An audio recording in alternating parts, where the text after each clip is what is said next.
Good evening, everybody, and welcome to the session, Biden or Trump? How will the 2024 U.S. election impact the global fight against corruption? As you've heard repeatedly in the past few days, 2024 is the year of elections.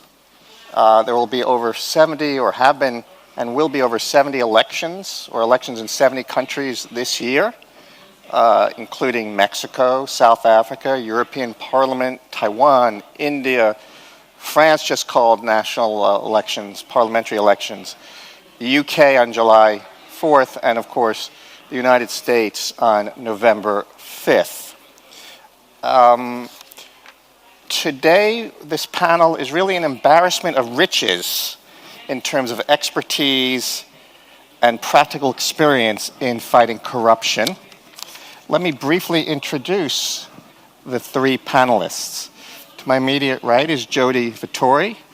Jody is the professor of practice at Georgetown's Global Politics and Security program at the School of Foreign Service. And prior to that, she was the U.S. Research and Policy Manager for Transparency International's Defense and Security Program and Senior Policy Advisor at Global Witness. In the middle, Jonathan Katz. Jonathan is the Senior Director for the Anti-Corruption, Democracy, and Security Program in Governance Studies at the Brookings Institution. He has held senior positions at the State Department, USAID, and the U.S. Congress.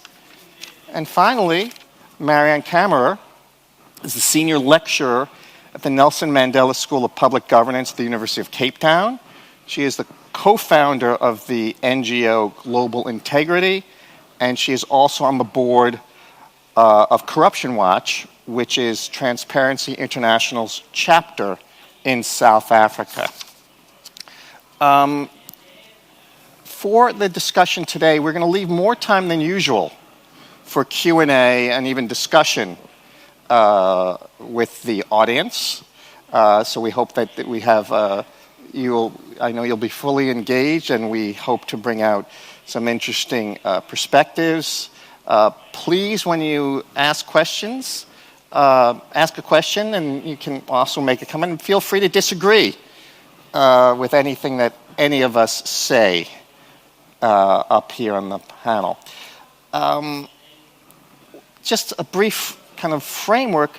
We want to look at, what the 2024 election will perhaps presage in terms of laws and norms and soft power. Does it matter if the United States is no longer a global leader in the anti-corruption project? Indeed, was the U.S. really ever a leader in this project? Other questions to consider: if the United States absents itself from the anti-corruption project, who, whether a country or organizations, if anyone, will fill the gap? These are just two of the questions to be considered today.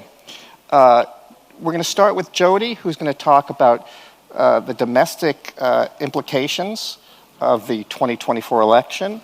Then we'll turn to Jonathan, who will focus on global implications. And then Marianne will give us the international perspective on this question. So with no further ado, I'll turn us over to Jody Vittori. All right, good afternoon, ladies and gentlemen. Thanks for the IAC for hosting an unusual panel in this year of elections. So I wanted to focus first and foremost on what is being written about what is coming up in the Trump administration, assuming that there is another Trump administration. Last week, The Economist magazine estimated that there was a 2/3 chance that Trump would be reelected as president in 2024. There's some similar polling from another reputable company called 538. Now that does mean that, one is it's just June, lots can happen before November, and also that if you remember, it was about 2/3 or a little bit over chance that Hillary Clinton was going to beat Trump in 2016. So, you always have to take those stats and the polling and everything for what it's worth. But one of the things that I've always looked in my career is trying to understand what people actually write about. What do they say are their priorities? And so I want to focus on 2 documents that have been put out by groups that are associated with the Trump campaign but are not the Trump campaign. For those of you who remember, physics is kind of like Schrodinger's cat of campaign organizations. It both is and isn't of the Trump administration. It gives them some ambiguity to play things either way. One of them is the Heritage Foundation's Project 2025 project, which is the one you've probably heard most about when you hear that the Trump campaign is putting out a dossier of what they plan to do. It's a mere 925 pages and 25 chapters going into every single part of the U.S. bureaucracy. And then another one that I looked at because my particular focus is on national security issues is the America First Policy Institute, which has put out a similar document, albeit, thank God, much shorter, on specifically the national security side. It's not clear that these 2 groups work together or if they're challenge one another. They have poached one another's employees at times, which implies, even though the policy documents line up, that they don't necessarily like each other or sharing each other. But a few things to note when we talk about Trump for the next term is that these are groups that have taken what they feel are lessons learned, what they failed to do in the first Trump administration. They've looked at it why they believe things have failed, and they've done it in a very detailed way, 925 pages, 25 chapters, of how they believe they can fix things next time to put forward what they believe should be the Trump agenda. Now, these are individuals from the Trump administration primarily, his acting Secretary of Defense, his acting Chief of Staff of the Office of Management and Budget. I mean, it's a cast of characters, 925 pages. It's a lot of authors. And many of these have already said that they'll probably go into the administration. It looks like they'll go into the administration. But at the same time, the Trump campaign says, these do not speak for me. So that's why I say it's a little bit of having it both ways. He can go either way with this. I know it's not shocking with Trump that he did that. And so I want to highlight a few key areas, and I'm happy to answer more in the Q&A if people are interested.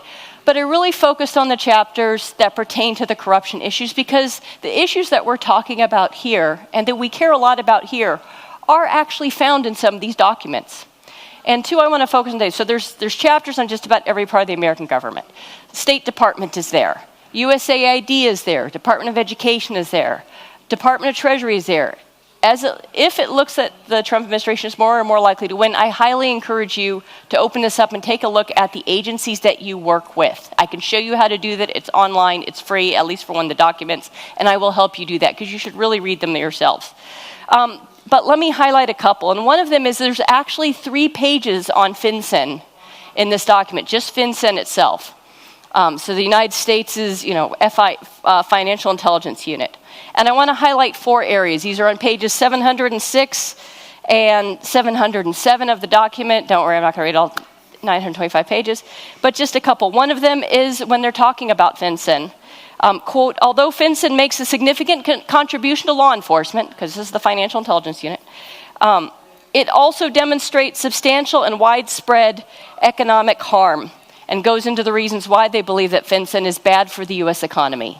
So for those of you who work on issues that relate to FinCEN, the people are watching. What we're talking about here that seem really boring and geekish, other people are watching these issues and making their own comments. Another example is on page 707, quote, Congress should also require both FinCEN and the Government Accountability Office to undertake separate evaluations regarding which aspects of the anti-money laundering, countering financing of terrorism regime are effective and which are not. So a review of all our anti-money laundering laws, if these were to be implemented. And then probably the one that will get people's most attention here, given the topics, is on page 707, quote, Congress should repeal the Corporate Transparency Act, and FinCEN should withdraw its poorly written and overbroad beneficial ownership reporting rule. So like I said, the very issues we're talking about here are on the minds, at least of some individuals, at least those who got to page 700 plus. Now, again, it's a 900-page document. It's unclear the relationship with the Trump administration. Even if they wanted to do this, it would be very difficult to do, but this is part of their plan for the first 180 days in office. Again, there's in-depth discussions, for example, of USAID, of State Department. You can even find out what the plan is for the Public Broadcasting Corporation, and Sesame Street actually makes an appearance in it, believe it or not. So just to highlight, and for those of you in the extractive industries, by the way, Dodd-Frank 1504 also comes up in there on, even though it's not really been going anywhere, they want to make sure that it finally dies in this document, and it just gives you an idea of the granularity in this. So the anti-corruption regime, in the name of good governance and anti-corruption, is a big portion of what at least these organizations in the Trump administration are putting out. Again, it's not that it's all implementable, not that it's necessarily a Bible or doctrine, but these items are being discussed within certain circles. Now that I've depressed everybody, I send it over to Jonathan, if that's okay. Sure, Jonathan. Thoroughly depressed. First of all, just thank you to TI, IACC, and also Lithuanian government. And this conversation is very much appropriate for being here in Vilnius, and for TI too, which has worked closely with the U.S. government on combating corruption and advancing democracy globally. And the Lithuanian government and people were recipients of U.S. assistance post the breakup of the Soviet Union and support for transitioning this country to become a NATO member and then also an EU member. So it's appropriate that we're in there, we're having this conversation today, because all the things that Jody laid out about the potential for what a Trump administration could do, what's been highlighted already is something I would just, and I'm not going to focus on the domestic, but it's something to take very seriously. And I think when they've gone into such great detail to lay out these policies. But I wanted to just talk, maybe, Dan, go to your question too, about the importance of the United States in this anti-corruption space. I like to call it anti-corruption democracy. Our project is the Anti-Corruption Democracy and Security Project. These are issues that all link together. And this means that we're working together not only with anti-corruption advocates globally, experts, governments, civil society, other stakeholders, but we're also working, trying to mainstream these topics with other partners across governments as well, including in the national security sector and other sectors that are directly involved in policymaking. So that's really important. But this is such an important issue for the United States. Since the end of World War II, the U.S. has been a leading force in advancing democracy globally, and this has, been a major focal point through assistance, through technical expertise, working with partners both on the ground, in multilateral settings, conferences like this too, where you see a large presence. The U.S. government hosted the last IACC. It hosted UNCAC in Atlanta. Has played a major role, particularly this administration, in really trying to advance and accelerate anti-corruption agenda and democracy agenda. And so for the United States, and particularly this past administration, and frankly, in previous administrations as well, and for Democrats and Republicans in the U.S. Congress, when we talk about the elections in November, we're also talking about the elections for the U.S. Congress. We're talking about state elections or local elections. All of these, whether it's elected officials or civil society, everybody plays a role in the U.S., and the outcome of particularly congressional elections, will have a major stake in what type of foreign policy agenda or assistance agenda might take place. But the anti-corruption agenda is a key and focal point, particularly for the Biden administration. When President Biden came in, it was pretty clear that he understood, and they were looking at the same data that we were looking at in the democracy space, where you saw Democratic backsliding globally for years, year after year after year.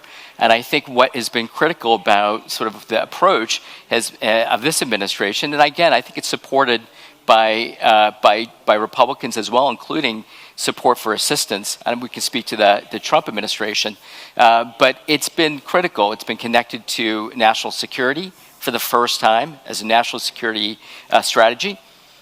I just came from a panel before where they were talking about mainstreaming these issues across the EU, and discussion about every country having a national anti-corruption strategy that cuts across all governments. And so I think for the Biden administration, this is really important.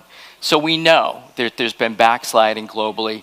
The Biden administration is focused on this as one of the U.S. most significant challenges because these issues impact Americans on a daily basis. And we're seeing what we see as increased strategic corruption, but also dealing with our own challenges, including enabling of corruption. And so when we have an election coming up in 2024, we're concerned about how our own election may be impacted by corrupt money, corrupt interest. And we're not going to try to get into the personal here, but more about the policy. Because even when the Trump administration, the last Trump administration was in, they went after corrupt actors through Global Magnitsky. They continued to fund, this was with the support of Congress, democracy programs globally, anti-corruption programs globally. And so what you're hoping for in this election is a continued focus, even if there's a second Trump administration. And I know I'm sort of deep breathing this, to continue these policies and to build on what the Biden administration has done. Will that happen? When you look at what was laid out by Jody and sort of like the Heritage Foundation and this Project 2025, you have deep concerns about it. But I think when you start to look at why this is important for the United States and for partners globally, the global impact of corruption, I don't have to tell this group. These are the experts who've been working on this for decades, that have been putting in sort of cutting-edge technology to use, that have been leading everything from financial transparency and integrity to these issues that maybe 20 to 30 years ago weren't as mainstream. So I think this election will continue to be a priority for the U.S. It's a priority when we talk about geostrategic competition with China, Russia, and other actors. When we talk about addressing global climate change, income inequality, this issue is front and center. It's connected to democracy. It's connected to U.S. security. And frankly, from my perspective, if it's Trump or Biden, both should want to continue this strengthening of the policies in this space because it benefits, frankly, in a selfish way, the United States and American citizens, but it benefits citizens globally. Thank you. Thank you, Jonathan. Marianne, we turn to you as our expert, and you don't only work and live in South Africa, but you've traveled widely, particularly in Africa. You were just in Ghana. And maybe could you speak to kind of the global, give us the global perspective, and maybe speak a little bit about the U.S.'s soft power. So, as many of you know, Joe Nye coined the term soft power about 20 years ago to refer to the attractiveness of a country, whether it's institutions, its politics, its culture, the degree to which people might want to model certain aspects of their economy, their politics, their institutions, etc., to that of the United States or any other country. And, U.S. soft power has been on the wane, probably starting around 2002, 2003 with the war in Iraq. But for a variety of reasons, U.S. soft power has declined. And what impact would that also have in terms of the anti-corruption project? So, Marianne. Great.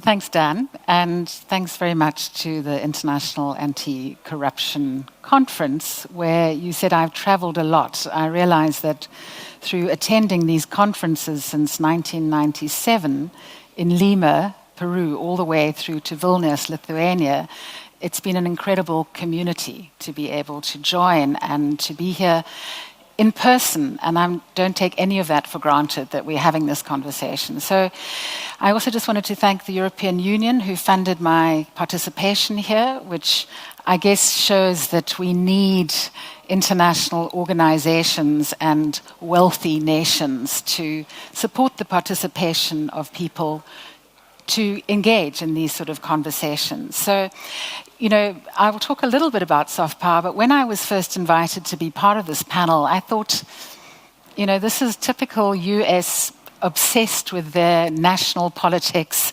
and domestic issues. But then you realize the conversation is around democracy, which is up for grabs. I mean, it's about power and a waning superpower. You may disagree with me, but how you deal with that loss of power, quite frankly. And then it's around anti-corruption. And as I was thinking about this topic, I was thinking how I am similarly obsessed, as are many South Africans today, with our domestic politics. And I had a chance just to briefly listen into the inauguration of President Cyril Ramaphosa. And he said, the people have demanded an end to the theft of public money and the capture of the state. And so we know this because we're at an international anti-corruption conference, that we have corruption everywhere. We know that we're having elections everywhere. And then it's trying to figure out the link between democracy and corruption and anti-corruption. And I think the point I want to make is that leadership matters. And so what is leadership? I teach at a school of public leadership at the University of Cape Town. Leadership is about influence, right? And so how can you influence the global fight against corruption when your own standards of accountability or integrity are being looked at from outside and saying, frankly, there are double standards, and that is enabling authoritarian leaders around the world to look to their own people and crack down and say, well, if it can happen in the States in terms of the rules of law don't apply, or abuses of power, or the guardrails, frankly, of parliamentary oversight, or, just don't have, then it enables us to just do our thing. So we need democracy to work. We need the US democracy to work. And clearly it has an impact on abuses of power and anti-corruption around the world. So not least the funding issue, and I was happy to hear, Jody, when you're saying in a way, and Jonathan, that a lot of these programs have kept going, because it's not as if we don't know what a Trump presidency looks like. We've seen it. And so in a way, I was thinking about when Dan and I were discussing the soft power issue and our own engagement with the US in terms of foreign policy around promoting democracy, leadership. President Obama's Young African Leaders Initiative was very, very powerful in terms of a soft power, which was really saying, let's learn from each other who's aspiring to the highest office, how can we, support you doing that work, and a real investment in Africa, in youth, where our average age on the continent is 19. So that was a positive soft power leadership intervention from a superpower who was really supporting democracy defenders, right, and all that they do. Then I was thinking about, the US, when it shows up, not just weapons, it has teeth in terms of its criminal justice, FBI, DOJ. You don't mess with that. And to that extent, I think, the Magnitsky Act, which was talked about, and the Global Magnitsky Act, has impacted on South Africa in that our story of state capture, which is ongoing, we at least know that some of the main perpetrators, the Guptas, because of an executive order under the Global Magnitsky Act, all of their US-located properties and interests were blocked, visa sanctions against them prohibited from doing any financial transaction in the US. That matters. If you like money and you're greedy and you want to have a lifestyle, if you can't hang out in the US and enjoy that. So I think now we have quite a lot of ill-gotten gains hanging out in Cape Town, which is also a beautiful city, but our banks seem to be quite happy to accept those proceeds. So when President Ramaphosa was talking earlier today, he is very aware, as we all are, as South Africans, that 30 years into our democracy, we still have the most unequal country in the world.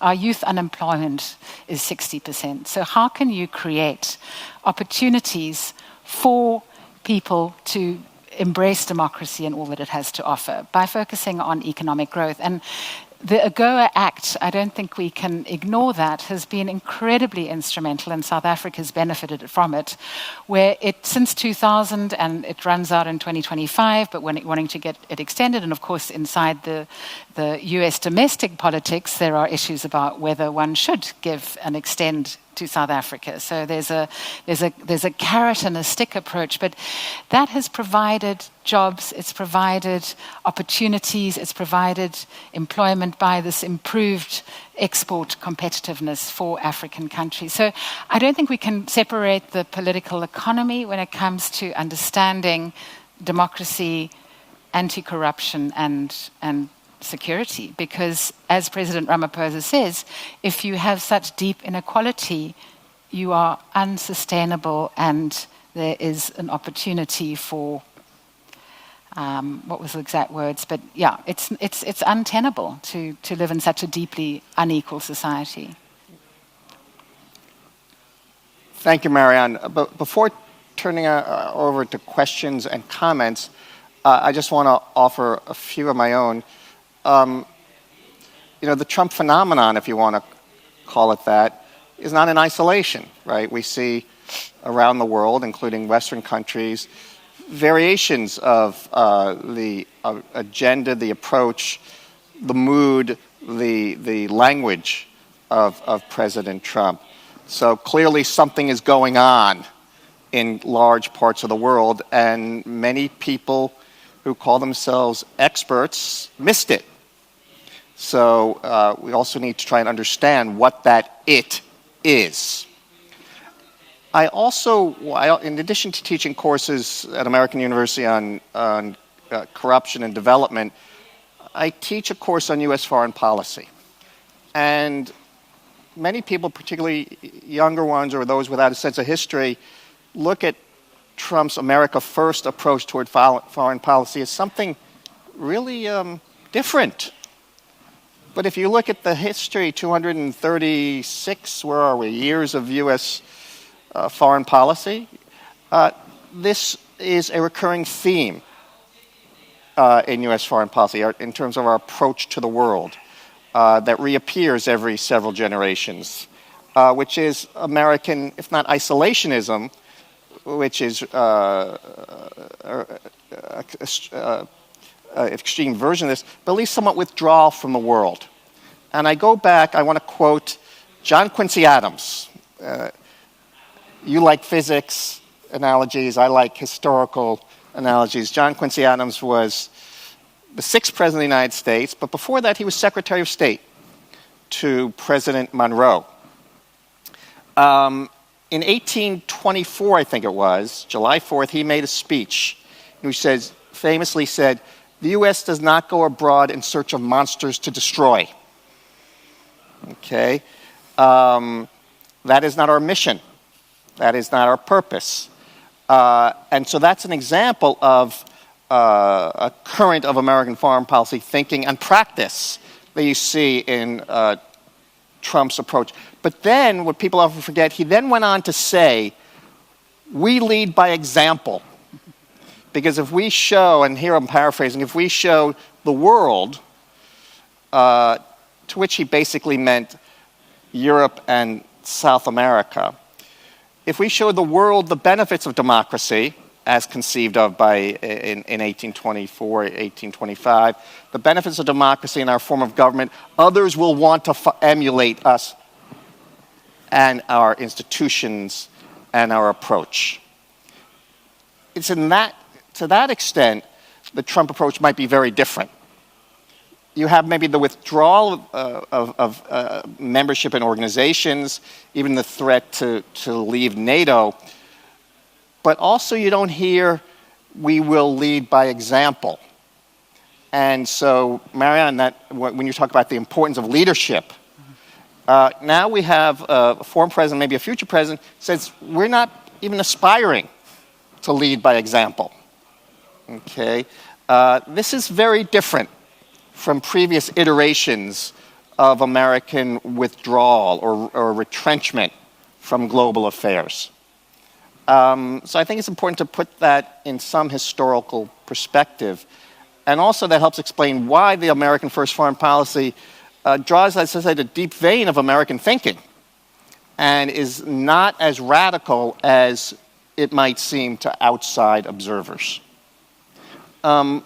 With that, we all decided collectively to leave a lot of time for questions and comments from the audience. So why don't we take a series of questions/comments, then we'll respond, and then we'll continue. Okay? And hopefully we have some dialogue. So people could raise their hands, and let's take several questions at once. So besides this gentleman here, can we have a show of hands? Because then our assistant here will know how to navigate the room. All right, 2 questions for now. 3. Okay, let's start with those 3. Hi.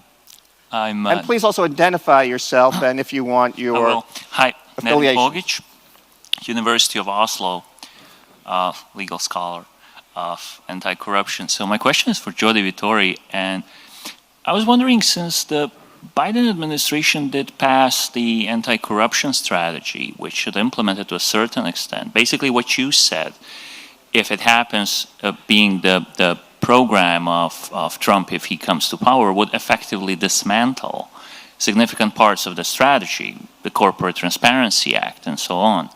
So my question is this: how would you assess the last 3 years in terms of anti-corruption activities, in terms of trends in law enforcement concerning prevention of strategic corruption? And then would you say that, has there been a sort of at least incremental change towards the addressing of these topics? And would you say that then, should Trump win, we should expect a sort of downgrading of these achievements if they happened in the last 3 years? Hope that's clear. Let's take 2 more questions and then we'll respond. Oh, okay. So, yes.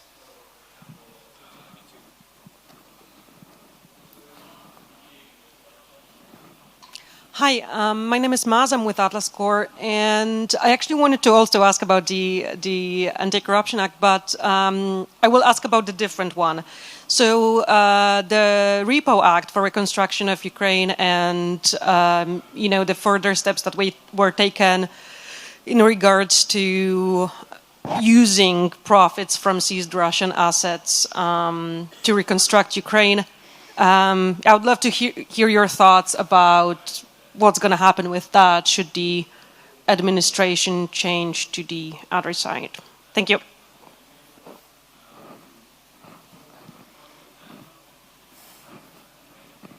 Any others? Well, let's begin with these 2 very important topics. Well, the easy ones. The easy ones, yes. The low-hanging fruit. So, Jody, you want to start us, and particularly, I mean, your expertise knows no bounds, but particularly regarding the future of Ukraine and U.S. efforts regarding continuing the war against Russia and Ukrainian reconstruction. I think all of these sort of highlight the fact that we have these written documents from these different groups, AFPI, the Heritage Foundation, et cetera, but all the groups aren't aligned. These are just 2 of the many groups out there.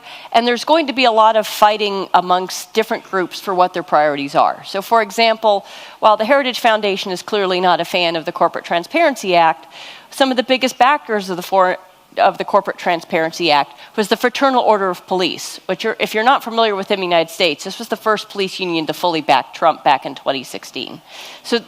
So realize there's going to be a lot of wrestling back and forth, even if Trump wins, and we also have to consider the role of Congress. There are still checks and balances, although these various documents would extraordinarily erode those. Much of it would almost certainly be illegal through the courts.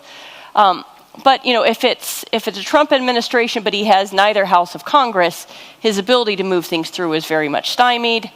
if it's a Trump administration, one house or both houses. So, there's more than just who wins the presidency here. So it's a very complicated, lots of moving parts. When it comes to I think a couple things in the Trump, then I'll move to the Biden administration and the Ukraine part. I'll just continue with the Trump part. So one is we just have very different interest groups that are going to be involved. Law enforcement want Corporate Transparency Act. Part of this is dismantling a lot of the Department of Commerce. Well, clearly the U.S. business community might have some issues with that. The thing about any sort of collective action thing is that, for every lobbyist on one side, there's an equal opportunity and lobbyist on the other side. And so this is really just a couple sets of lobbyists, if you will. They might be the loudest, they might be the most organized, they might be the ones getting the most press. Sometimes I wonder if those of us in working on good governance projects don't read this more than the actual members of the Trump organization. But please do keep all of that in mind. The other thing I've learned, part of the impetus of how the Anti-Corruption Advocacy Network got started was the role of the unexpected. So if you remember back in 2016-ish or so, or at least our discussions around our proverbial water coolers, at that time I was at Global Witness, Trump had been very loud about how much he hated the Foreign Corrupt Practices Act. He had been on MSNBC, CNBC, the Business Channel, and other areas in podcasting, how much he hated the Foreign Corrupt Practices Act, how much he hated the libel laws, how much he wanted to pull the licenses of press companies like MSNBC at the time because they weren't friends of his. And yet none of those particular ones happened. So just because he puts something out there, he's not really known for his follow-through. Everybody kept waiting the entire time for Infrastructure Week. It was coming anytime, so do keep that in mind. He doesn't really have necessarily a good follow-through in this. And the areas that we were most worried about as an anti-corruption community with him coming in, those didn't necessarily come to pass. And indeed, there were some areas like the Magnitsky Act, because the Magnitsky Act had passed, but the implementing regulations and rules had not come out yet. And we were very, very worried that those were going to be either the rule itself would never come out, or it'd be so weak as to be worthless. And actually, we got a stronger rule. So there was a lot of unexpected, but then there was the unexpected side that led to the creation of the Anti-Corruption Advocacy Network, which was that there was this, Dodd-Frank 1504, which for those of you who are familiar, this was dealing with making the United States compliant with the Extractive Industries Transparency Initiative. The law had been passed in 2010. It had put the United States really at the forefront of how you deal with conflict minerals, how you deal with the resource curse, and basically everything, all the work Global Witness and all the great groups in here and stuff had done over the years. There is a weird, obscure law from the 1990s that was passed in the Clinton administration that said that if a certain set of rules had been passed within 70 business days of the next election, then Congress could review those rules and possibly vote them down. And there was about 10,000 sets of rules that could possibly come under that. One of those was Dodd-Frank 1504. So we knew it was a possibility, but so were 9,000 other things, and so why should we worry about it? In the end, that actually did come forward, and in about 10 business days, the bill to kill that rule went through the House and Senate. Now, if you know anything about U.S. Congress, nothing goes through the House and the Senate in 10 business days. It sat on Trump's desk about 2 more weeks after that till he signed it. And that was the impetus to get ourselves as the anti-corruption community better organized. Because trying to send each other distro lists of say, hey, have you heard about this? None of this was, of course, in the papers because it was so obscure. Have you heard about, they're actually bringing a bill about the Dodd-Frank 1504 rule, and you're trying to pull your lists and find your academic buddies and your civil society buddies and your corporate buddies and trying to contact the congressional staffers? That wasn't working in 10 business days. And so we ended up creating a listserv and sort of the informational pipes that we could blast out this sort of information, whether it's, someone's been arrested by a government somewhere, or there's this weird law, or whatever sort of things goes forward. So we also learned that, everything, the stuff that's written down or said out loud may not be what comes next, and to be prepared for anything. And retired General Stanley McChrystal once said that it takes a network to fight a network. These particular groups here are fairly networked. There are supposedly 100 organizations signed on to this Project 2025 that Heritage Foundation put out. I'm not sure all these organizations frankly exist. I'm not sure all these organizations know that they were signed on. But in theory, there's 100 organizations. In theory, it's a network. And that means that we have to be on our toes in our network to expect the unexpected. Briefly, on the Ukraine side, and I have to confess I did not get through all over like 1,200 pages total of both documents. The document, there may be other parts that I missed, just for the record, so I encourage people to go take a look at it. The document acknowledges that the Republican Party has 3 different views on what to do about Ukraine, and doesn't try to solve them, at least not in the parts that I read. One of them is the strong isolationist side. The U.S. has no business in this. We're washing our hands of it. That's the one you hear most about. A lot of the vice presidential candidates, supposedly on Trump's list, are on that side. Then there's the other side, which says Ukraine's very important to democracy. We should give them everything we have. Basically, a continuation of the current policies under the Biden administration of providing weapons, foreign assistance, etc.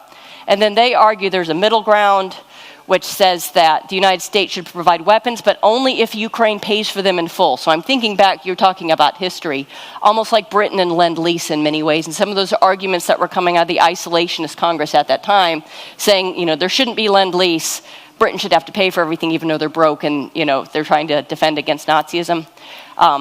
So the argument in that, what they call a middle ground, is Ukraine should pay for everything in cash, and all economic assistance should cease, and that should come from the European Union, at least in the portions that I read. Can I jump in on Ukraine? Please. Yeah. I think on the issue of assets, I think it's pretty important that the transatlantic communities come together. The debate in Congress, in the U.S. Congress, over funding for Ukraine took 6 months, and was, there's no guarantee that there will be another tranche of funding from the United States. And so these assets have been something that many who've been following Ukraine for quite some time, particularly since the beginning of the war, have looked to as a potential for sources of funding. Most of those assets are in Europe, so it's particularly important that Europe will make and is making that decision with partners like the United States. And so interestingly enough, I think that they will do everything in their power, I think, those that are involved in this particular issue, to get this funding in place before the U.S. elections. That's the goal. And that is a way to wall off that funding from the potential of what might happen in November. So that's particularly important. With Trump and Trump's policy, obviously he has said that on day one he would end the war, he'd negotiate it, he knows Putin, and so he has a long history on Ukraine. He tried to bribe the Ukrainian president. He was impeached in the House of Representatives because of that. So it's a real question as to how he will approach these challenges. Will also depend, as has been said, on what the next Congress will look like. And will there continue to be strong support, including amongst Republicans? There was always a majority of Democrats and Republicans who supported assistance for Ukraine and support to Ukraine, and that has been and will continue to be tested. So I expect on this asset issue that the G7 and G7 countries, European and the transatlantic community, will move quite quickly to consolidate that funding. Just on the question on the Biden administration's anti-corruption strategy, there's been progress. Beneficial ownership registry, more funding globally for democracy support, anti-corruption support, the use of Magnitsky, expanding that to go after corrupt actors globally, sanctions put in place. You can look at a number of programs that they have kicked off. Now, some of them are newer. So the funding right now, these programs are just starting to be funded. Some of them are just getting underway. You can see select countries globally where the U.S. has put in more resources, countries like Zambia, in particular, is one where I just traveled to a few weeks ago. So there has been progress. We could spend a whole time. There was 4 pillars, key pillars that the U.S. focused on their strategy on countering corruption. Holding corrupt actors accountable. Certainly that's been a focus of theirs in countries that once you didn't think that they would actually go after corrupt actors in Bulgaria, the Western Balkans, and elsewhere. But also really using and preserving the multilateral anti-corruption architecture. Let's not forget when the Trump administration was last in, they pulled back from a lot of not only anti-corruption bodies and also in that space, but really more democracy and UN and multilateral bodies.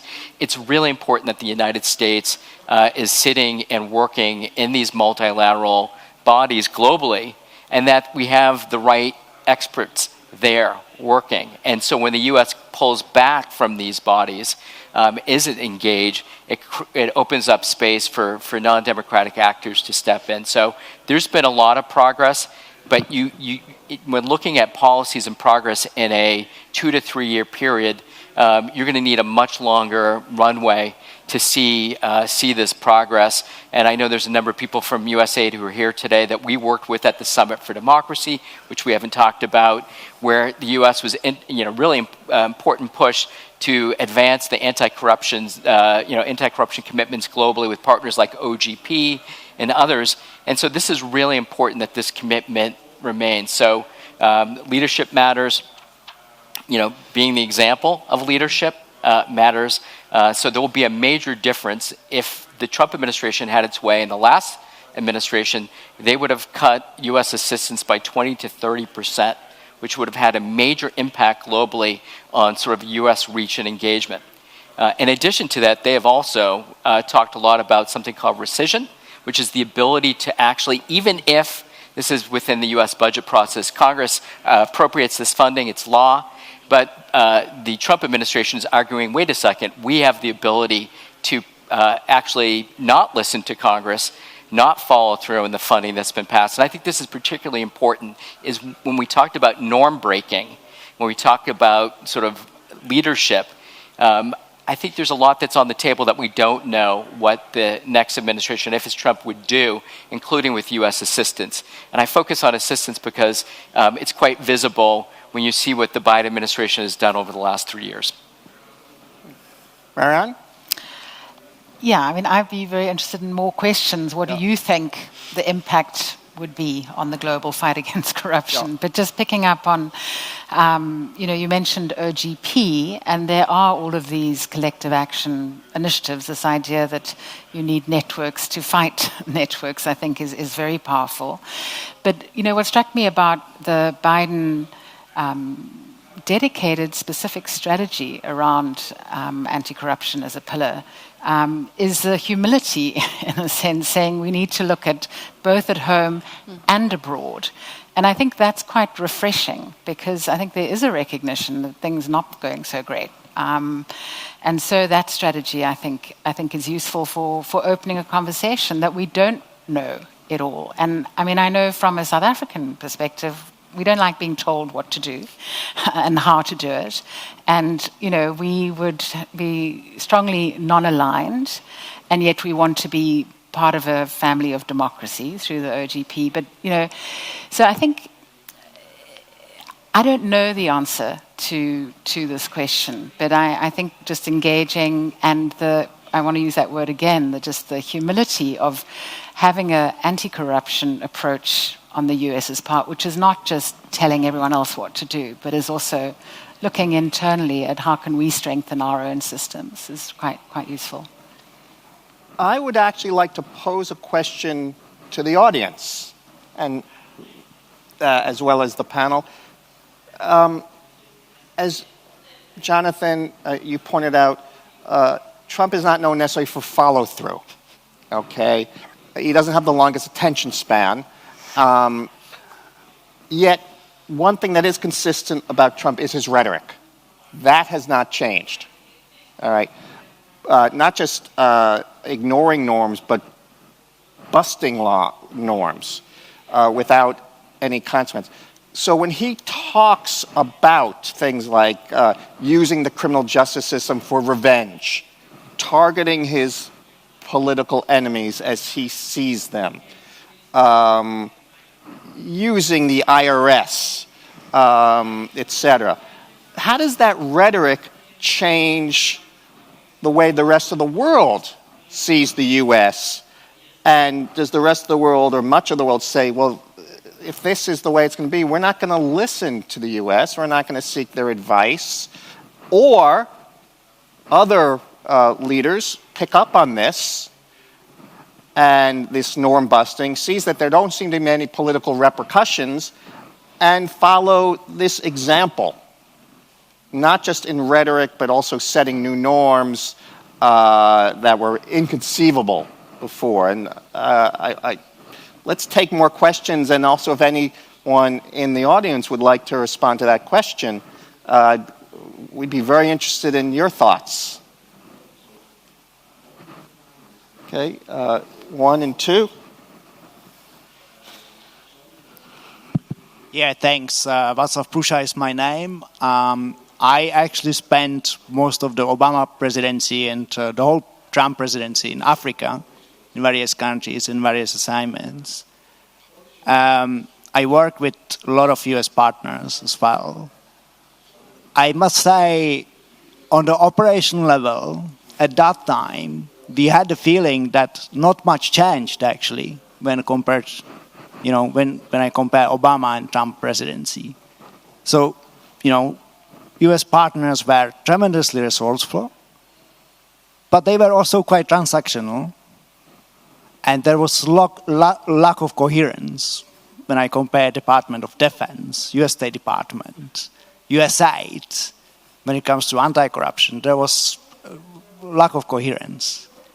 Now to your question, yeah, the rhetoric did a damage, I think.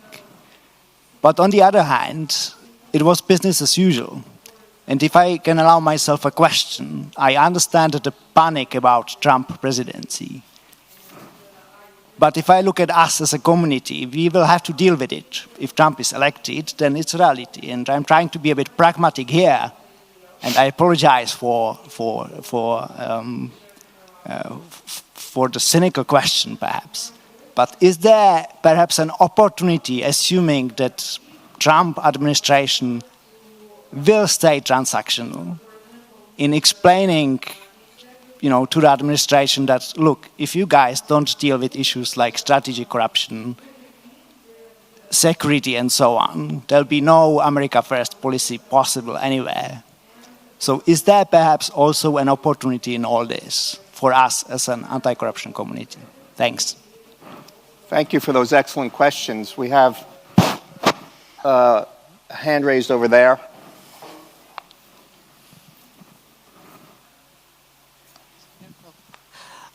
Thanks so much. I think the conversation's been really smart so far, and just want to provide a reflection on the notion of American soft power. I still think American soft power is incredibly influential.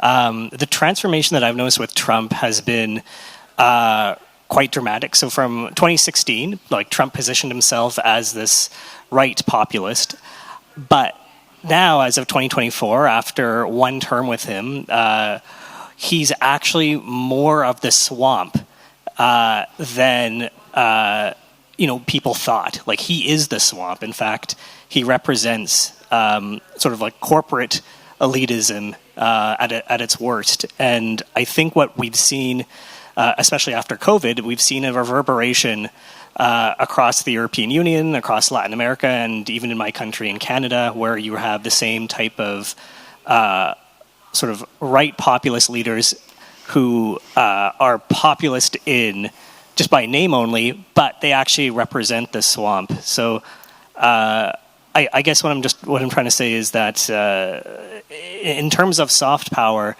the U.S. is still incredibly influential, and I think the Trump effect has actually led to an increase in right-wing leaders that are just trying to emulate not only the rhetoric, but even his look and persona, right? We've seen that with in the Netherlands, for instance. So yeah, just reflecting back some ideas. Let me also just point out that soft power doesn't just come from a government. It comes from movies, music, even opposition or opponents of a government in power can extend a country's soft power to the extent that others want to emulate certain behaviors, beliefs, etc. But Marianne.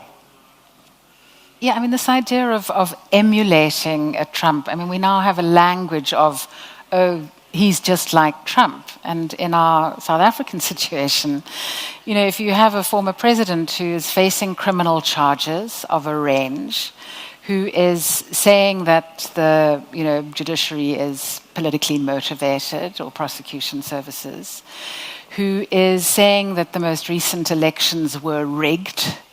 You know, this is a playbook we've seen, and I mean, one of our most famous exports is Trevor Noah with The Daily Show, and I don't know if any of you recall one of his first clips when he did The Daily Show. You know, he dressed up as a typical African dictator, and he said, "We've seen this before," and you know, no one believed it. It was like, oh, please, there's this sort of, you know, amplifying through satire. But, you know, when you start tearing it apart, there are issues. And I think, you know, watching the violence on the 6th of January 2021, I mean, we're just incredibly astounded. And you talked about how norms, you know, he has shifted the norms shattered as to what is acceptable presidential behavior.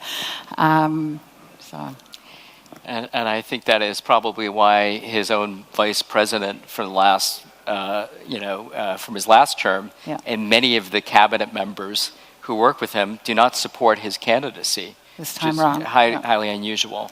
And so I think I would say there's a marked difference between 2016 and today, January 6th. I think just sort of a number of things too, sort of opening the White House for sale as well. It is very much transactional, but I also think he's probably less capable than he was then today on policy. I just want to say on the strategic corruption point, which I think is interesting, because as I was writing down my points for this, I said, well, you know, Trump should want this, and those around him, particularly when we talk about China. And of course, some of those within who are close to Trump and his national security team are hyper-focused on China as the only problem. Not Russia, just China. It's interesting, right? And Iran, too.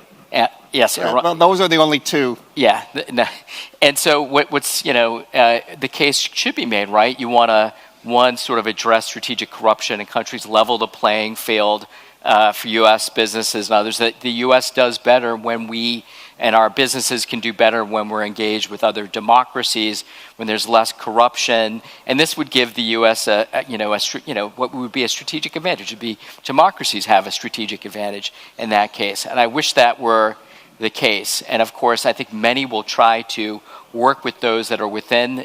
If there is a Trump administration, because again, Trump only has certain capacity to look at a few issues at a time, that will try to get at some of these issues, including, I'm not advocating for a complete end to U.S.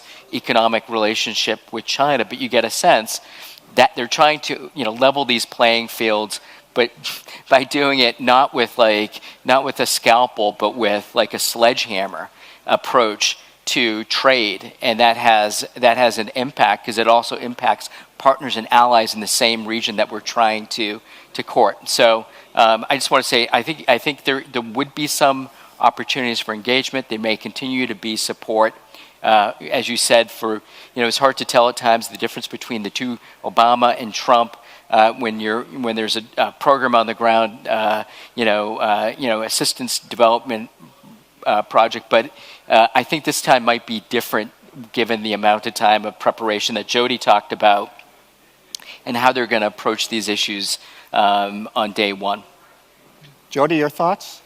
I wanted to particularly, because you brought up two really important points, and I want to talk about one of them particularly from a strategic perspective and one from a more tactical or operational perspective. My background's military, so I think in military terminology. And so dealing with the strategic perspective, and now I'm a professor, so I'm always trying to get people to read things. read the parts of, of Project 2025 that pertain to you, et cetera. But another thing I would encourage folks to look at is for a model of what U.S. power and how it might be used might look like is Foreign Affairs magazine put out an article in, because I have it here, I looked up the date, May 27th, so whatever, less than a month ago, by a well-known strategist by the name of Hal Brands. If you teach in foreign policy-related stuff like I do, Hal Brands is one of your standard grand strategists. I make my students read all the time whether they like it or not. And he put out an article called An America First World. And he makes the argument, and I think it's a compelling one people should take a look at, which is that it's not that America just completely disappears. It becomes a more normal state in many ways. So most states are much more transactional. Part of being a great power is that you take on the free rider problems of the world in many ways. You protect the international shipping lanes in the world. You pay, if you don't put the peacekeepers in, you pay for the peacekeeping missions. Ideally, you would support the World Trade Organization, which both Biden and Trump administrations have not been helpful with. Those sorts of things. So you're looking at a United States that instead of acting like the great power and taking on a lot of the free rider problems, steps away from a lot of those or acts in a much more transactional way. So does it protect international shipping lanes? Well, it depends on what your country has to offer. Does it protect against corruption in certain countries or in certain manners? Well, what's in it for the United States? If it's important to the leadership of the United States, say because of China, I follow the arms trade. So, China and Norinco, which is one of the many state-owned Chinese weapons companies, is notorious for incredibly high levels of corruption and contract kickbacks, et cetera. So in an environment where the United States cares about China, maybe we do go after corruption when it comes to the arms trade, at least as it relates to China.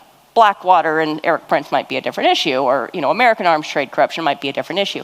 So it's going to be a much more transactional what's in it for me world. So I'd really encourage you to take a look at Hal Brand's article in Foreign Affairs, just to see from a strategic level what that more transactional world might look like, and what America, as instead of acting like a great power, acting like a normal country does. That's the strategic level. But you said something that was really interesting that struck me on the tactical level as well. And you said, in the last Trump administration, policies didn't really change and the people didn't change much. And that's a really good point. And I mentioned in my first remarks that part of this was about lessons learned from the first Trump administration.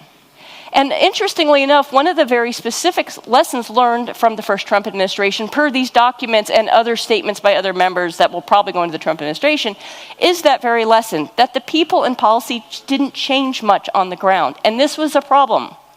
And so this is actually the impetus for this and other documents of what to do in the first 180 days of the Trump administration. And they're largely written by individuals who were in charge of the Office of Management and Budget, as chief of staff, as deputy director, et cetera. Because as anybody who's worked in DC, the old phrase that personnel is policy matters. And they've very much taken that personnel is policy to heart. So at the very end of the Trump administration, there was something called Schedule F that got put in October of 2020. So a month before the elections. 3 months before, the transition to a new presidency. And it's brilliant in many ways. It's taking the world's most boring topic. There is nothing more boring than civil service regulations. I mean, you want to solve insomnia, man, that's the way to do it. Okay. Somebody went through those regulations, and they're called schedules. There's different schedules for exempted, non-exempted, et cetera, workforce. You can imagine with as large as the American bureaucracy is. I mean, these are, if you printed them out, they're bookshelf size. And they figured out to create a new schedule for the civil service called Schedule F. And they started the process of implementing it through the Office of Management and Budget. Now, it was October. It's a month before the election. It's 3 months before the transition. Even in the best of circumstances, this was not going to get very far. Particularly in the chaos post-election and the lack of transition. We know all that and the stop the steal and all that stuff. So particularly in that case. So part of the lesson learned, and one of the main areas that they focus on, is recreating Schedule F on day one. And they've thought about this in great detail. Now again, doesn't mean everything will be implemented. But what scares me is that this actually might be, that Trump, who's not going to read the 925 pages, may delegate this down and say, go do this. Because the lesson learned was they didn't have the people in power to do January 6th. which multi-pronged way to keep the government. And so this is how to fix that by having the right personnel in charge. And so they've looked at how many, the United States has more presidential appointees in government, and they go down to a lower level than just about any modern democracy does. It's a leftover from our spoils system. There's about at least 5,000 of those jobs. About 1,500 of those need presidential approval, or Senate approval, thank you. That means the other ones don't. Most of these are in national security fields, and they've really focused on those. And national security is broader than just the military. They're defining parts of Treasury, parts of State Department, et cetera, in this. And they've looked to say, as a former Republican, I get lots of emails, by the way, still. I never took myself off so I get all the emails. Hey, if you want to work in the next administration, fill in these forms or whatever, and put yourself on our 20 to 25,000 person roll to go into the government right away.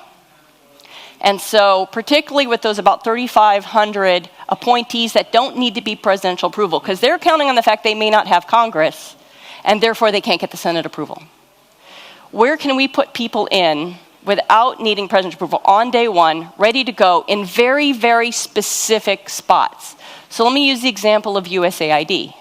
The USAID chapter is very in detail, way more than I ever want to know about USAID. I've never worked there, sorry. No offense to USAID, but I know it's one you all worry about because a lot of you have funding and stuff from there.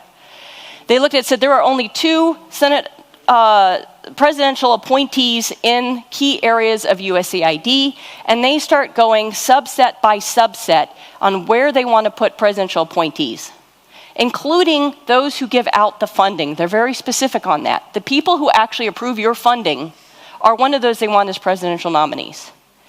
To change those personnel on day one, at least at the higher level in DC.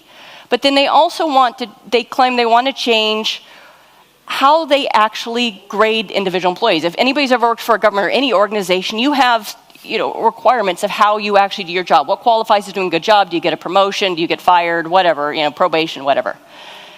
One of those things that those employees are supposed to do right away is start creating new work objectives for both their offices that they're in and the individual employees, so that when it comes time to grade those employees, they can grade you against, did you fulfill not what the Constitution says, but what the president's guidance says. And so they can change those individuals that you might see that didn't change much on day one. They're looking at how can we make them change more on day one. Schedule F is also interesting because they wanted to move about 50,000 employees from civil service to can be fired or hired at will. Again, so that those employees that you see aren't necessarily the same ones on day one or very shortly thereafter. Now, the Biden administration in April put out sort of the anti-Schedule F rule that says you can't do this, you can't do Schedule F. Trump had put it in October of 2020. Biden, on literally the first day in office, rescinded Schedule F. Then he made a new rule saying you can't do Schedule F this April. Hopefully that slows down the Trump administration, but one of my fears, my concerns, and frankly my great frustration at the Democratic Party, when the 2 years they held both houses of Congress and the presidency, is that's only a rule, which means that rule can be switched again. You've already had the rule, the counter rule, they can make the counter rule, but they did not go to Congress and legislate that you can't do Schedule F and move people and fire them at will and all of this other stuff to change how the government works. It's only a rule, and rules are easy. I mean, not short, it took a couple months, but relatively easy to change, just as it was in October of 2020. And keep in mind, on the Democratic side, without an apolitical civil service, you cannot have a modern functioning democracy. Yeah. It literally overturns laws that start in 1883 and have moved forward. You cannot have, just imagine if people only stay in government if they do not what the Constitution says or what their mandates of their agencies are, but what the president says. And if you don't do it, you're out. And if you refuse to do it, you're fired. It doesn't take too many people. We all have mortgages and kids and all this other stuff. Will you do this policy that's illegal or highly unethical? You won't, you're fired. Will you do it? Nope, you're fired. Will you do it? Well, yes, I will, because I have a mortgage and kids and so forth. And you can see how very quickly democratic norms and stuff erode. So if this Schedule F goes through, it's that thing that no one follows. Who follows a schedule of civil service? And that's what makes it so brilliant. But also, these are the kinds of things that I think we all need to be worried about in the United States, but also in other countries, that boring but important stuff that goes through.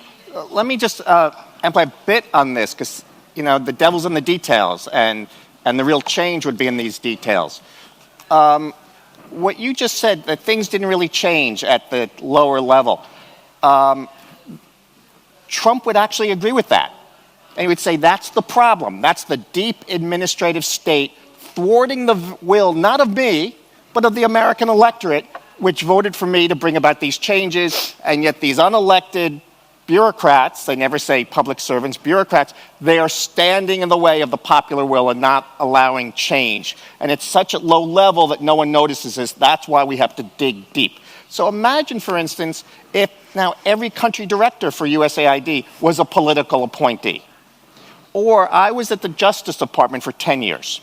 So I was in the criminal division, fraud section. The head of the criminal division is a political appointee. The various section chiefs are not. So imagine now that all the section chiefs are not civil servants who rise through experience and merit, but are also political appointees.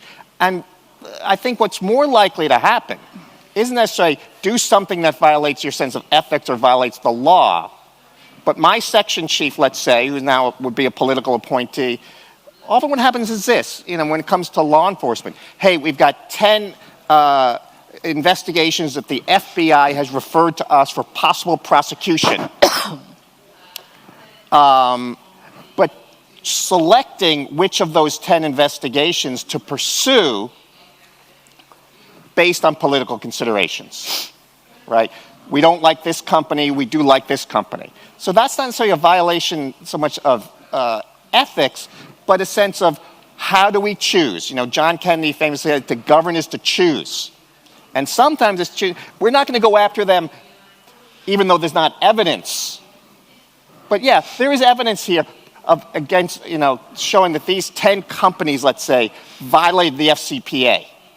But let's go after the company that seemed to give the most money to, let's say, the Democratic Party. I see that as a more likely Or go after your political scenario. opponent. Or political opponent.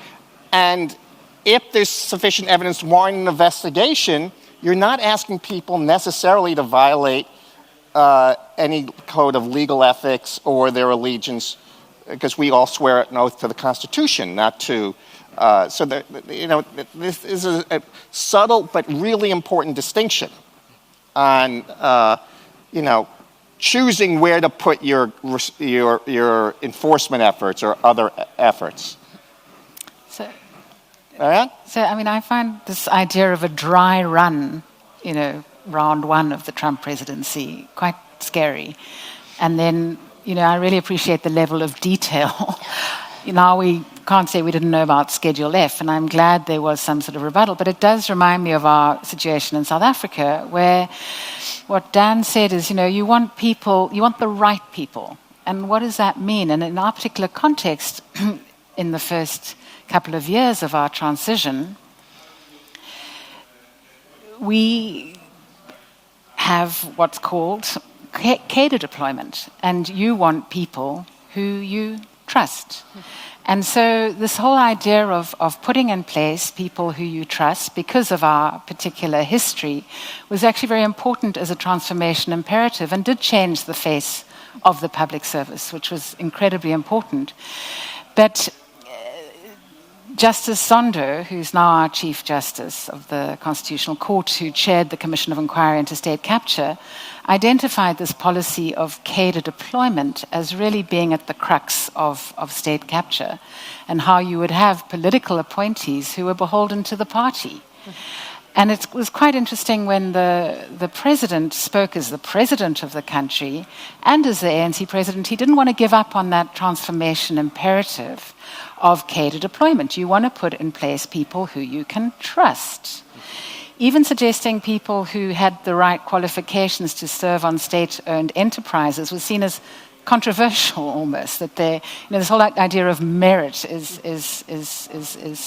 difficult, but We do have now a commitment to professionalization of the public service, and there have been moves in that respect. And in terms of the institutions such as the Office of the Public Service Commission, which should oversee key appointments on the basis of competency and professionalism. And so if we can get that right, I really do think, as Jonathan said, it's a critical thing for a functioning modern democracy, is that you have career professional public servants.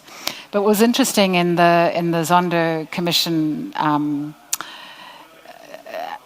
affidavits and before the Commission was saying, but they do this in other places. You know, this is not just us. And I mean, I remember living in Washington, and you brushed up your CV when it was time for an administration change. So that is, legitimate, that you do want people who you can trust and know, but yet we also want a professional, functioning, competent, and what we call in our language of our national development plan, an ethical, capable developmental state. So. Although one question apparently being asked early on of potential political appointees in a second Trump administration is, do you believe the 2020 election was rigged? Okay. I would like to turn to the subject, though, of this hypothetical. If there's a second Trump administration, if Trump, both in action and rhetoric, withdraws the U.S. from playing a leadership role in the anti-corruption project, who, if anyone, country, organization, NGOs, regional organizations, do you think might fill the gap? And not only who the potential candidates are, but do you think there would be countries willing to do so, or a coalition of countries? Europe has started to think more seriously about a NATO without the United States. Maybe not a U.S. withdrawal, but the U.S. devoting less money to the defense of Europe and maybe countries in let's say, the South China Sea. So I throw this out not only to the panel, but to others. Imagine that kind of scenario. Who's there? Yes. Or another question, by the way. So this is, my name is Wajdi. I'm from TI Tunisia, but I work also with American organizations. So my question is, we know especially when Trump came into presidency, there was a kind of fear of NGOs, and the work actually stopped for some organizations because of the rumors of stopping funding for assistance and all of that. So with this new election, some organizations also are going into the same sphere. So some of them are actually not applying for funding. Some of them, they said, let's wait, let's see the election, and then we can decide on some project. So do you think that this will impact the fight against corruption around the globe? And what kind of solution that you can propose for such organizations? I'm going to turn it, but part of it is the solution would have to come from the organizations. Instead of waiting for the U.S. or another country to say, here are the priorities in the anti-corrupt, we're going to emphasize this, this, this. It would have to be more, ground up. Maybe some grassroots organizations or a coalition of grassroots organizations to try and set the agenda and then follow through on that agenda. But it's a key. I got another question. Okay. Thanks. My name is Nugi Sokota from a civil society organization in South Africa, and also, excuse me, a member of the OGP steering committee. I just also wanted to say around public service regulations or civil service regulations, I do enjoy reading those. But just on the point of the US and the move, if I understood it correctly, your point around moving towards a more normal state or transactional state, I was curious to understand, and maybe just to hear from the panel, from a sort of geopolitical context, from where I stand, that sounds quite not premature, but maybe premature in the sense that we still have very much an unequal economic system. We still have very much context in which USAID in some countries, not so much South Africa, but certainly, in the African continent, for example, plays a fundamental role. And so just for me, that strikes a bit of a fear around what actually that means in practice and how long that takes to kind of, in terms of systemic changes, to change or not. And the last point is just about, and I realize that I don't know enough about this aspect, but the gag rules that had an impact on certain, sexual reproductive health funding for some organizations. In Uganda, for instance, that was a huge impact. And I recognize that was, that rule or that law exists and has existed for a long time. So it wasn't just a Trump wake up in the morning and reinstate it, but in a sense it was, but had a fundamental impact in almost no time on organizations doing really important work.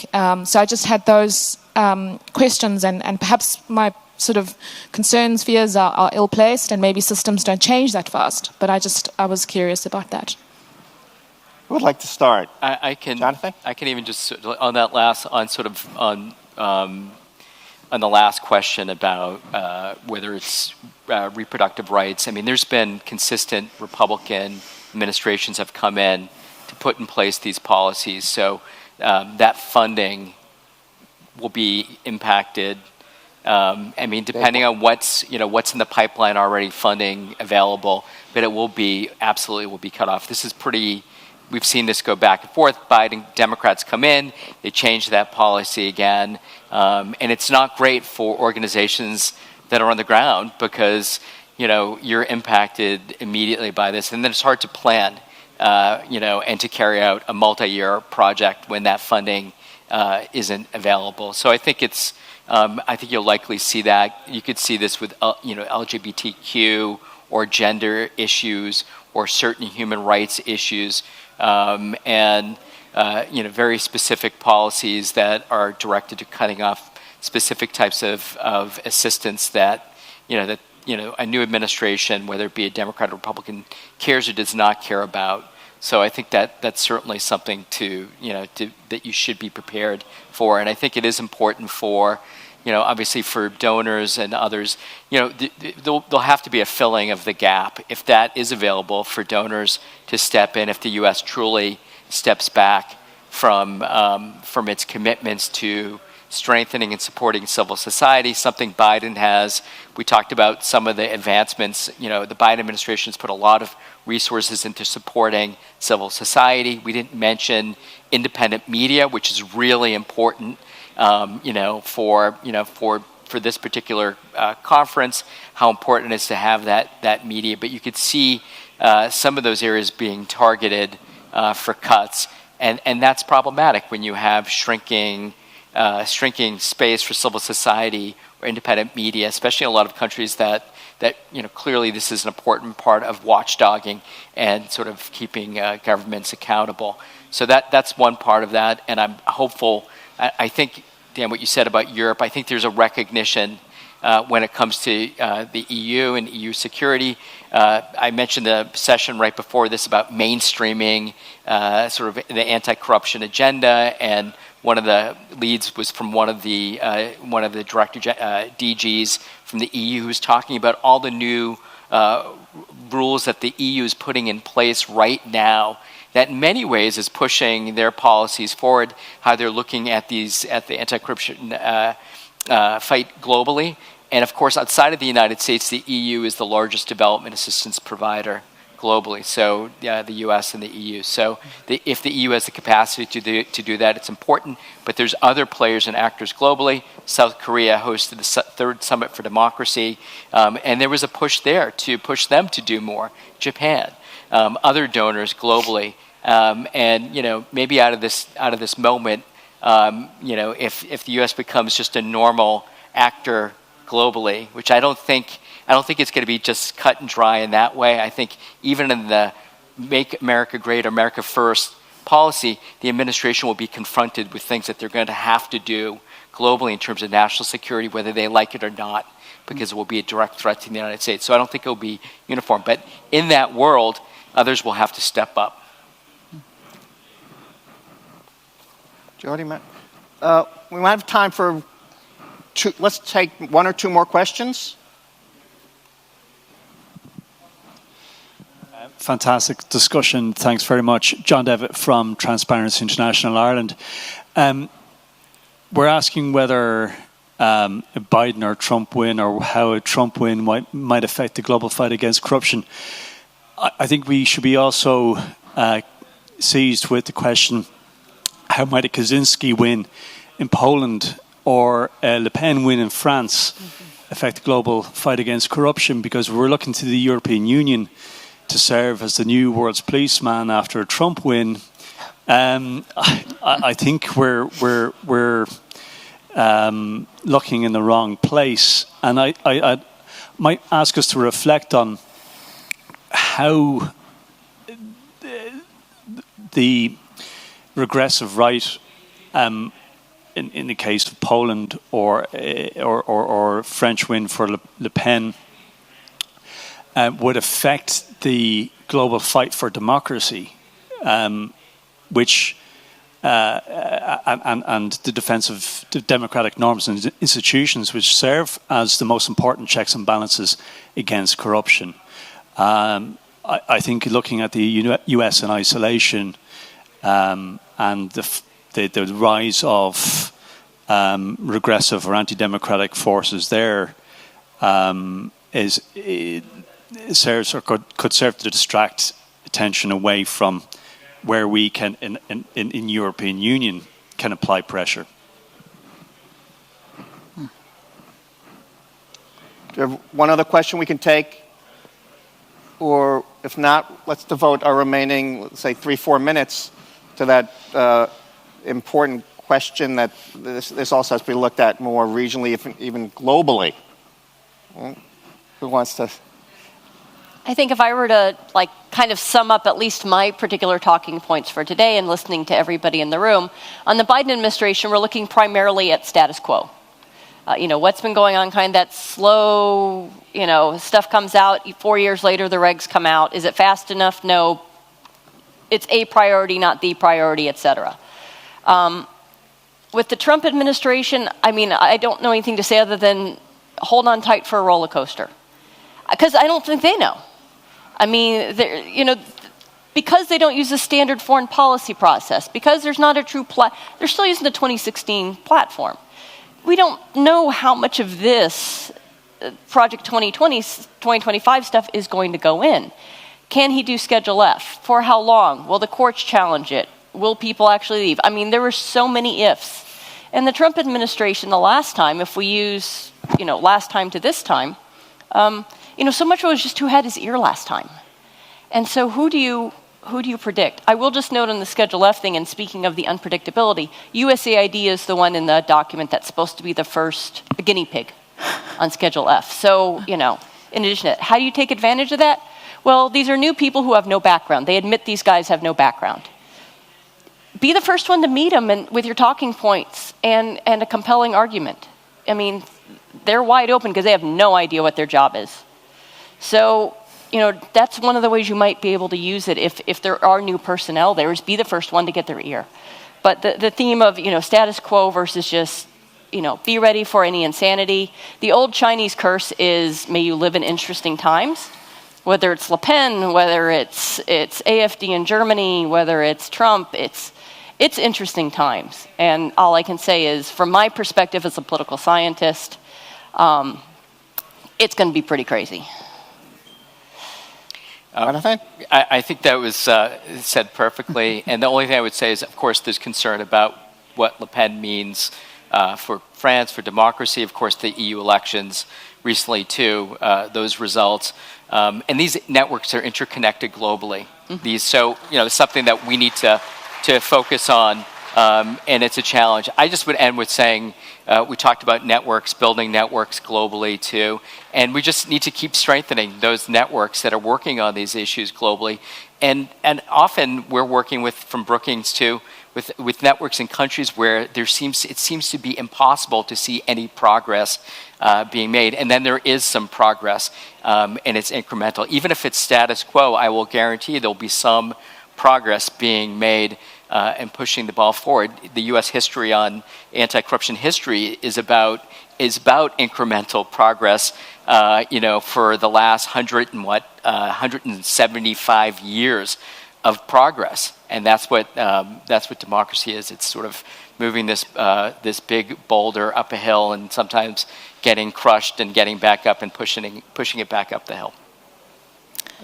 Yeah, I mean, we're out of time, but I think that question was a comment about the lack of coherence, I think, is a strategic opportunity to coordinate, as you say, and to be prepared. And what Sanjay Pradhan said yesterday about the sort of internal good, in a way, that democracy, the tools of democracy, like elections, are being used by some of these right-wing forces. And so, democracy, we have to keep focusing on deepening our understanding of true democracy and how it can be used in the fight against corruption and abuses of power, not be manipulated. I would like to thank this panel. I'd like to thank the audience. I'll just close with this. The fight against corruption is a long-term slog. It's trench warfare. Victory is not one great victory and one great battle. It's 10,000 small victories that accumulated hopefully become a rout against the forces of patronage and illiberalism, cronyism. So no matter what happens on November 5th, we have to keep our eye on winning those 10,000, 100,000 small victories, no matter what the obstacles. Okay, was it Martin Luther King, the arc of justice is long, but it bends toward justice? I might have butchered. The German guy before that, but yeah. Yes, I mean, yeah. Well, I think that can be applied to also the struggle against corruption and the struggle for democracy. It's small, persistent victories, even in the face of what appear to be monumental setbacks. So thank you all, and keep up the great work that you all do. Thank you. Thanks, Dan.